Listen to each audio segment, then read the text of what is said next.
Welcome to கணினியாதான். நம்ம செஷனில் எதை பற்றி பார்க்க போகிறோம்னா சாம்பா சர்வர் வந்து எப்படி இன்ஸ்டால் பண்ணுறதை பற்றி பார்க்க போகிறோம். சரிங்களா? ஸோ லினக்ஸில் வந்து ஃபைல் ஷேரிங்க்கு வந்து சாம்பா சர்வர் யூஸ் பண்ணுவாங்க. ஓகே, ஸோ அந்த சாம்பா சர்வரை பற்றி தான் நம்ம பார்க்க போகிறோம். ஓகே, ஸோ அது வந்து எப்படி இன்ஸ்டலேஷன் பண்ணுறது அப்படிங்கிறத பற்றி ஃபஸ்ட்டு பார்க்கலாம். ஸோ சாம்பா சர்வருக்கு என்னென்ன பேக்கேஜஸ் தேவை, அதை எப்படி இன்ஸ்டலேஷன் பண்ணுறதை பற்றி ஃபஸ்ட்டு பார்க்கலாம். ஓகே, ஸோ ஒரு சர்வரில் வந்து ஃபஸ்ட்டு சாம்பா சர்வர் இன்ஸ்டால் ஆயிருக்கா அப்படின்னு சொல்லிட்டு நம்ம செக் பண்ணுறதுக்கு ஆர்பிஎம் கமாண்ட் யூஸ் பண்ணி செக் பண்ணுவோம். ஓகே, ஸோ ஃபஸ்ட்டு ஆர்பிஎம் கொரி போட்டு சாம்பா சர்வர் இன்ஸ்டால் ஆகிருக்கான்னு செக் பண்ணலாம். கொரி போட்டிருக்கு என்ன கமெண்ட் பார்த்தீங்கன்னா QA ஆர்பிஎம் QA எந்த இது இருக்கான்னு பார்க்க போகிறோம். சாம்பாங்கிற பேக்கேஜ். ஓகே, க்ரப்புங்க ஃபில்டர் பண்ணுறதுக்காக யூஸ் பண்ணுறோம். சாம்பாங்கிற பேக்கேஜோட நேம். ஸோ சாம்பாங்கிற பேக்கேஜ் வந்து இன்ஸ்டால் ஆகிருக்கா அப்படின்னு சொல்லிட்டு என்ன பண்ணுறோம், கொரி போட்டு சர்வரில் செக் பண்ணுறோம். கொரி போடுறது தான் QA. ஸோ உங்களுக்கு இன்ஸ்டால் ஆகிருந்ததுன்னா உங்களுக்கு அந்த பேக்கேஜோட இது வந்து உங்களுக்கு லிஸ்ட் அவுட் ஆகும். ஓகே, அப்போ இன்ஸ்டலேஷன் ஆகலை. சரி, ஓகே. இப்போ சாம்பாவில் என்னென்ன பேக்கேஜஸ்லாம் இருக்குது அப்படின்னு பார்க்குறது இன்ஸ்டால் ஆகலை. ஆனால் அதில் என்னென்ன பேக்கேஜஸ்லாம் இருக்குது அப்படின்னு சொல்லிட்டு நம்ம ரெபாசிட்டிலேருந்து சர்ச் பண்ணி பார்க்கலாம். ரெபாசிட்டிலேருந்து. ஓகே, ஸோ சர்ச் சாம்பான்னு கொடுத்தீங்கன்னா உங்களுக்கு சாம்பாவில் என்னென்ன பேக்கேஜஸ்லாம் இருக்குது, நம்ம எதெல்லாம் இன்ஸ்டால் பண்ணணுங்கிறத லிஸ்ட் அவுட் ஆகும். ஓகே, இதில் நிறைய பேக்கேஜஸ் இருக்குது. நமக்கு வேணுங்கிற பேக்கேஜ் மட்டும் யூஸ் பண்ணிக்கலாம். ஓகே, ஸோ நான் என்ன பண்ணுறேன், எல்லா பேக்கேஜுமே நான் இன்ஸ்டால் பண்ணுறேன். இப்போ எல்லா பேக்கேஜுமே இன்ஸ்டால் பண்ணுறதுக்கு என்ன பண்ணணும், சிம்பிள் கமெண்ட் தான் இன்ஸ்டால். நீங்கள் சாம்பா சர்வர் மட்டும் வேணும்னா நீங்கள் Samba clients, Samba common, so என்ன தேவையோ அது அந்த பேக்கேஜ் மட்டும் கூட நீங்கள் இன்ஸ்டால் பண்ணிக்கலாம். நான் எல்லாமே இன்ஸ்டால் பண்ணுறேன். ஓகே, சாம்பா ஸ்டார்னு கொடுத்தீங்கன்னா சாம்பா பேக்கேஜ் எல்லாமே உங்களுக்கு சாம்பாங்கிற ஸ்டார்டிங் ஆகிற எல்லா பேக்கேஜும் உங்களுக்கு வந்து இன்ஸ்டால் ஆகிடும். Install Samba star.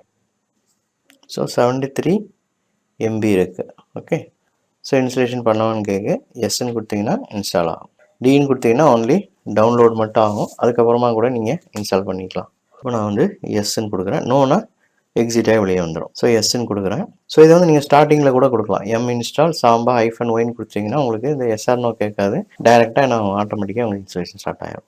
ஸோ இப்போ சாம்பாவோட பேக்கேஜஸ் எல்லாமே நான் வந்து இன்ஸ்டால் பண்ணுறேன். ஓகே, ஸோ எல்லா பேக்கேஜும் நம்ம இன்ஸ்டால் பண்ணுறதுனால கொஞ்சம் டைம் ஆகுது. ஓகே, ஸோ உங்களுக்கு என்ன பேக்கேஜ் வேணுமோ அதை மட்டும் இங்கே கூட இன்ஸ்டால் பண்ணிக்கலாம். ஓகே, இப்போ பேக்கேஜ் எல்லாமே உங்களுக்கு இன்ஸ்டலேஷன் ஆகிடுச்சு. ஸோ இப்போ அதே கமாண்டை இப்போ ஆர்பிஎம் கொரி கமாண்டை அகைன் நீங்கள் வந்து சர்ச் பண்ணுங்கள். உங்களுக்கு இன்ஸ்டலேஷன் பேக்கேஜ் எல்லாமே உங்களுக்கு லிஸ்ட் அவுட் ஆகும். இப்போ லிஸ்ட் அவுட் ஆகுது பார்த்தீங்களா? ஸோ ஃபஸ்ட்டு நம்ம போட்டப்போ எதுவுமே உங்களுக்கு லிஸ்ட் அவுட் ஆகலை. இப்போ பார்த்தீங்கன்னா எத்தனை பேக்கேஜ் வரைக்கும் இன்ஸ்டால் ஆகிருக்கு அப்படின்னு பார்க்குறதுக்கு என்ன கமாண்ட் பார்த்தீங்கன்னா இதே இதுலேயே நீங்கள் இது கொடுத்து WC-L கொடுத்தீங்கன்னா நம்பர் ஆஃப் பேக்கேஜஸ் வந்து உங்களுக்கு லிஸ்ட் அவுட் ஆகும். ஸோ 21 பேக்கேஜ் வந்து உங்களுக்கு இன்ஸ்டால் ஆகிருக்கு. ஓகே, ஸோ அப்புறம் இதோட சர்வீஸ் வந்து ஸ்டார்ட் ஆகிருக்கான்னு நீங்கள் செக் பண்ணணும். ஸோ இதோட சர்வீஸ் வந்து ஸ்டார்ட் ஆகிட்டான்னு செக் பண்ணுறதுக்கு சிஸ்டம் CTLனு ஒரு கமாண்ட் இருக்குது. ஓகே, சிஸ்டம் CTL தான் நம்ம சர்வீஸை செக் பண்ணுறதுக்கு CentOS 7 வந்து யூஸ் பண்ணுறோம். ஓகே, பிஃபோர் 7 6.5லாம் பார்த்தீங்கன்னா உங்களுக்கு வந்து சர்வீஸ்னு யூஸ் பண்ணுவோம். ஓகே, ஸோ இதில் வந்து சிஸ்டம் CTL ஸ்டேட்டஸ் SMB கொடுத்தீங்கன்னா உங்களுக்கு சர்வீஸ் வந்து இன்ஆக்டிவில் இருக்குது. ஸோ என்ன பண்ணணும், நம்ம ஸ்டார்ட் பண்ணணும். ஸ்டார்ட்னு கொடுத்தீங்கன்னா உங்களுக்கு ஸ்டார்ட் ஆகிடும். ஓகே, ஸோ அதோட ஸ்டேட்டஸ் போட்டு பார்க்கணுன்னா திரும்பி அகைன் ஸ்டேட்டஸ் போட்டு பாருங்கள். உங்களுக்கு ஆக்டிவ்னு வந்து சேஞ்ச் ஆகிடும். ஸோ பார்த்தீங்கன்னா ஆக்டிவ் ரன்னிங். அதேமாதிரி இதில் வந்து டிசேபிள்னு இருக்குது. இந்த டிசேபிள் பார்த்தீங்கன்னா உங்களுக்கு வந்து பூட்டப் ஆகும்போது உங்களுக்கு வந்து அகைன் வந்து சர்வீஸ் வந்து டிசேபிள் ஆகிடும். ஸோ அப்போ இது எனேபிள் இருந்தால் உங்களுக்கு பூட்டப்லேயே வந்து சர்வீஸ் வந்து ஸ்டார்ட் ஆகும். ஸோ அதுக்கு என்ன பண்ணணும், சிஸ்டம் CTL எனேபிள் கொடுத்தீங்கன்னா உங்களுக்கு பூட்டப்லேயே அந்த இது வந்து சர்வீஸ் வந்து எனேபிள் ஆகிடும். System CTL enable SMB. Okay, so ஒரு சாஃப்ட்லிங்க் வந்து க்ரியேட் ஆகிரும். ஸோ இப்போ ஸ்டேட்டஸ் போட்டு பாருங்கள். முன்னாடி வந்து உங்களுக்கு டிசேபிள் இருந்து இப்போ எனேபிள்னு இருக்குது. ஓகே, இப்போ வந்து நம்ம சாஃப்ட்வேர் வந்து இன்ஸ்டால் பண்ணியாச்சு. நெக்ஸ்ட்டு கான்ஃபிகரேஷன் தான் ஸ்டார்ட் பண்ணணும்.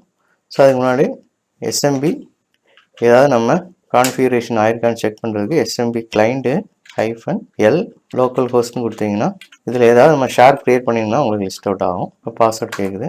ஸோ என்ட்ரு கொடுக்க அனானமஸ் லாகின் இது பண்ணுறேன். அதுக்கு பாஸ்வேர்ட் தேவை இருக்காது. ஸோ அது கொடுத்தீங்கன்னா உங்களுக்கு வந்து டிஃபால்ட்டாக பிரிண்ட் ஷேர் இருக்குது, IPC ஷேர் இருக்குது. மற்றபடி எந்த ஷேருமே வந்து க்ரியேட் ஆகலை. ஓகே, கிளைண்ட் சைடில் சாம்பா சர்வர் எப்படி இன்ஸ்டால் பண்ணுறது பார்க்கலாம். ஓகே, ஸோ அதே தான், பட் மினிமல் பேக்கேஜஸ் மட்டும் கிளைண்ட் சைடில் இன்ஸ்டால் பண்ணால் போதும். ஓகே, இன்ஸ்டால் CIFS உட்டில்ஸ்னு ஒன்று இருக்குது. ஓகே, ஸோ அந்த பேக்கேஜ் அப்புறம் Samba client. Okay, so 145 MB வரும். எஸ் கொடுங்க. ஓகே, இப்போ கிளைண்ட் சைடு வந்து உங்கள் இன்ஸ்டலேஷன் வந்து கம்ப்ளீட் ஆயிடுச்சு. ஸோ அதை வந்து நான் செக் பண்ணலாம். இதுக்கு என்ன கமாண்டு கொரி போடுறதுக்கு QA, okay, RPM icon QA, okay, group sorry group க்ரப்பும் கொடுக்கலாம் நீங்கள். Group single code SMB Samba அப்புறம் பார்த்தீங்கன்னா CAFS. ஓகே, ஸோ இந்த 3 டூல் தான் பேக்கேஜஸ் வந்து உங்களுக்கு இன்ஸ்டால் ஆகிருக்கும். ஓகே, க்ரப் இல்லை பி வரும், பி கிடையாது, பி கிடையாது, பி. ஓகே, ஸோ பார்த்தீங்கன்னா உங்களுக்கு CFI utils இது ஆயிருக்கு. சாம்பா காமன், சாம்பா கிளைண்ட்டு, வின்பைண்ட் இது பண்ணீங்கன்னா விண்டோஸ் இது பைண்ட் பண்ணுறதுக்கு வின்பைண்ட் கிளைண்ட்ஸ். ஓகே, ஸோ இந்த டூல்ஸ் எல்லாமே நம்ம வந்து கிளைண்ட் சைடில் வந்து இன்ஸ்டால் பண்ணுவோம். ஓகே.